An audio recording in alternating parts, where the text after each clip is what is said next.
Hello guys and welcome back to my channel. So today I'm going to talk about the 5 things that shocked me most when I first moved to Finland many years ago. So if you're, for example, from the European countries, this might not really come to you as a shock because the environment perhaps is a little bit similar.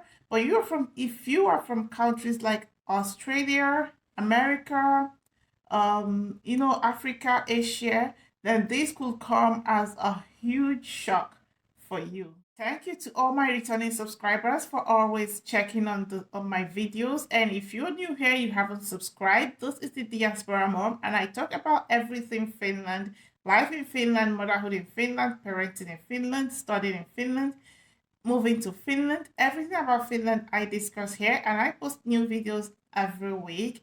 If you're interested in this content, don't forget to subscribe to my channel.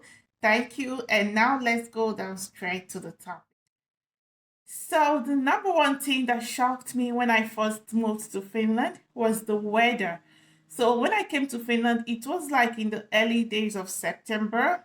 And I came and I was told that Finland is very cold. So I was putting on really warm clothes. But when I arrived Finland early in the day, it wasn't really cold. It was a warm day. So, I had to remove those clothes I had on. So I had only a t-shirt and a trouser. So when I settled down a bit, I decided to go to shop to get myself some groceries. So because it was still warm when I was about to leave to the shop, I didn't bother putting on, extra clothes. I still had my t-shirt and trouser and I, walked down to the shop. So by the time I finished shopping and I was coming back, it got extremely cold, guys. Extremely cold. My top couldn't really carry me, and I was in a grocery shop. Then I didn't know that, there was a section for clothes that I could buy something to cover. But, I just managed to run down back to the student hostel. Luckily enough, it wasn't that far. But for a new person, the weather was really extremely cold for me. And I was really surprised that how could the weather really like this in a twinkle of an eye go from a t-shirt weather to a weather where you need to put on some jacket because it was a little bit cold and about to rain. So that was really, a huge shock for me. So if you're new in Finland, the weather is definitely going to be a shock for you because when you come, you would hear that Finland has 4 seasons: the winter, the autumn, the spring, and the summer. But when you actually arrive in Finland, you would realize that it's actually 2 seasons. Like the winter and the summer are the two main seasons in Finland, and they last the most. The winter lasts about 6 months in my own, estimation. This is my estimation for the number of years I have been in Finland. The winter lasts about 6 months. And the summer for me, it depends on the year. It could last about 2 to 3 months in a year, and that is 9 months. So remaining the 3 months. So the remaining 3 months is for spring and autumn. They share the 3 months. So that's what you experience. And the Finnish winter is cold and dark. So if you live in this Helsinki region where I live, it's not really as cold as the northern part of Finland where Lapland is situated. That area is very cold. And in Finland, the winter could get as cold as minus 30 degrees. And sometimes when we see like a 0 degree or 1 degree during the winter, we are very happy because for us, it's not a cold day that day. Yeah, that's true. And also, in the winter, the sun in the Helsinki region where I live, the sun rises something around 9 a.m. and the sun sets around 3 p.m.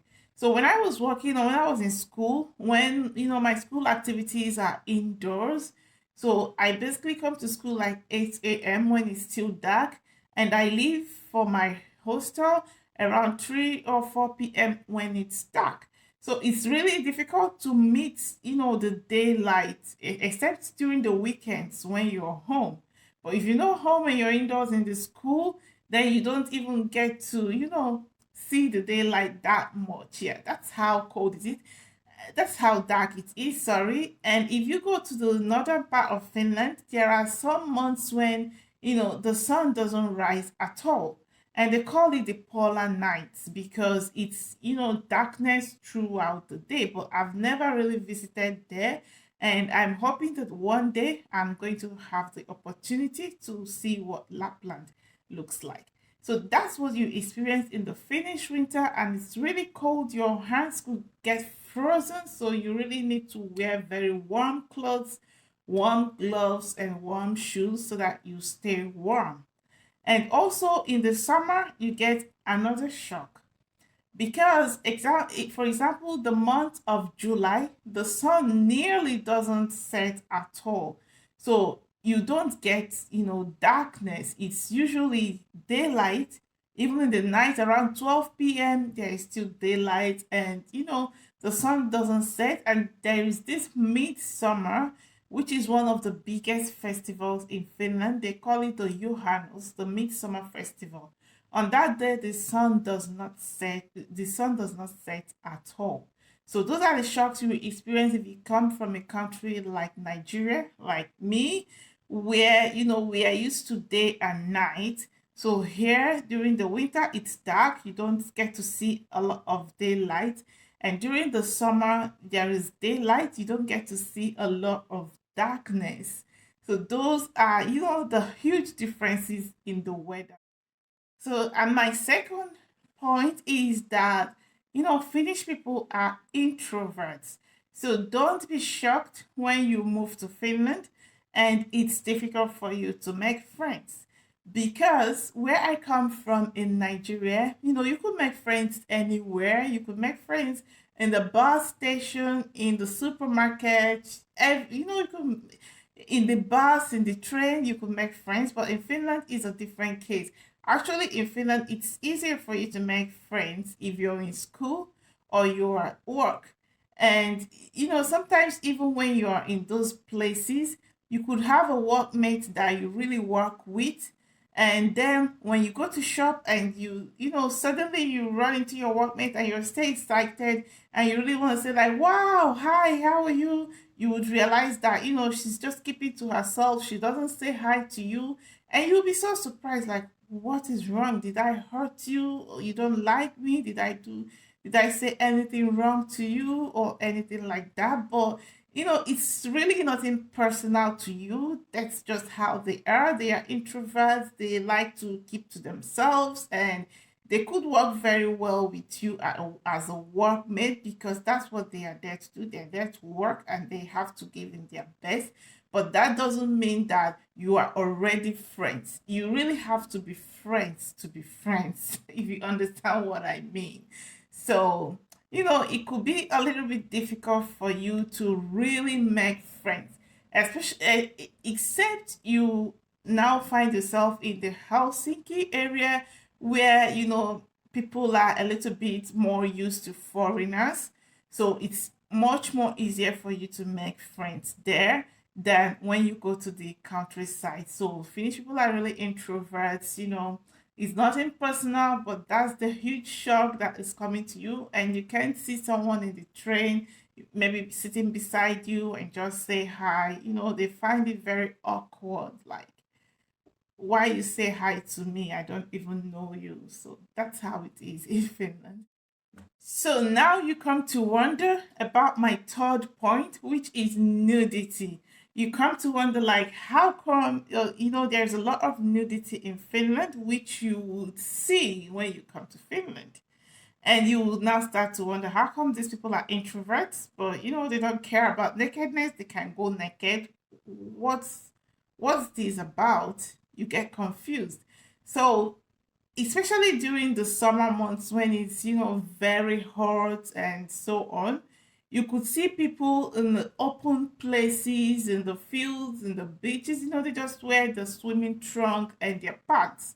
They don't care. Nobody cares about your nakedness. They just want to feel the sun because they don't see it all the time, and nobody's really looking at you that much in a lustful way like it would be if someone is naked or nude in an open area in a country like mine, Nigeria. So that's one thing you would get used to when you come to Finland because you would see enough of it. And also, when Finnish people go to sauna, for example, they go in naked. So in the beginning when I came, the student sauna, the ladies go in the on Wednesdays and the men go on Thursdays. It was difficult for me in at first to, go in there naked with some strange ladies, but with time you realize that nobody really cares about your nakedness. Nobody is there in the sauna to watch somebody else's nakedness. They are just there, to have their fun and relax, and that's all they care about. Nobody cares about your nakedness, really. So that's what you will see. And you go to the swimming pool, for example, the Finnish people, they are so hygiene conscious. So in the swimming pool, there is first a shower room where you have to be naked and shower first before you put on your swimming trunk and go to the pool. So when you go there, there are lots of women. Everybody's naked taking shower. So you must have to be naked and take your shower. So those are the things you get used to when you move down to Finland. So the next thing that shocked me is the Finnish food. So for example, when I came to Finland, that was when I realized that some Finnish people don't drink water like throughout the year. They don't drink water. All they drink is milk and juice. So they have this juice that they usually dilute with water and they'll store in the fridge and it serves as water. So that was a shock for me. Like, how is it possible that, these people, they don't drink water and they still stay healthy? And if at all they would drink water, maybe that's when they are outdoors. Maybe the weather is hot and, they can just feel thirsty and take water. Otherwise, indoors, some of them don't take water at all. They drink milk and juice throughout the year. So that's like, a huge shock in Nigeria. Nobody drinks milk and nobody drinks juice with a meal. We usually take a meal with water. It's only, once in a while when you want to take, you know, when you want to take eat with those kind of juice, it's once in a while. It's not really something that we do all the time. So that was a shock for me. And also, it was also like a shock for me that in every season, for example, during the Christmas season, you see a lot of turkey in the in the supermarkets in Finland because that's their Christmas. What they eat during the Christmas, that's turkey. But after the Christmas, you don't get to see a lot of it in the shop, or maybe you don't even see it at all. But during the Christmas, everybody's buying turkey because that's what they eat. And then during the Easter period, everybody is buying lamb because that's the major thing they eat during the Easter period. And that's when you see a lot of it in the shop. And after that, that's it. So that's actually strange for me because in Nigeria there is no special meat for any special occasions. We just eat chicken, turkey, beef, and that's it. None of them is special for any occasion. And there was this story also when I started working in Finland. So it was Easter period, and the boss said that the nurses can also eat from the Easter meal. So I didn't bother going with food to work that day. So lo and behold, when it was lunchtime, I couldn't, I didn't know what the food was about. It was just ham that was, put in the oven for a while. It wasn't really that done. And then there was this carrot that was grated and baked. And there was this other one they call mammy, not mommy, mammy. And those kind of meals that, I was expecting to see a lot of meat, rice, those kind of foods that I'm used to. But that was what I saw, and that was my first time. I just, tested it, but I couldn't eat it, and I went home hungry that day. But with time, I started getting used to it, and now I actually eat those Easter food. So the last one I'm going to talk about is cost sharing. So Finland is the only place where you go to shop with your husband, your boyfriend, or something like that, and you pick things that you both need in the home. And when you go to the counter to pay, he selects his own and put separately. So he basically pays for his own items that he picked himself, and you pay for your own items. So that was really strange for me when I came, and to be sincere, that was really annoying for me. But I respect that because that's their culture. That was, where I come from is where if you hang out with your boyfriend or your husband, you're sure that you're going to save your money for that day because automatically they will take care of your bills. But in Finland, it's not like that. Everybody takes care of their responsibility. It doesn't matter if it's your husband, your boyfriend, you pay for your items. If you hang out or you go to eat in a restaurant, and you go as a couple to eat in a restaurant, you order your food, he orders his food. So he pays for his own food and you pay for your own food. Yeah, so guys, that was also a huge shock for me when I came to Finland. I hadn't seen a thing like that before I moved here. So, what do you think about these cultural shocks? Can they be found anywhere else? Let me know your opinions in the comment section below. Thank you guys. So that's where I'm going to end for today. And I'm going to bring to you a lot more things that shocked me, even as I have been living in Finland for many years. But those will come in the subsequent videos. So if you're interested, subscribe to my channel so that you'll get notifications when I post those videos. Thank you guys and see you in my next video. Bye.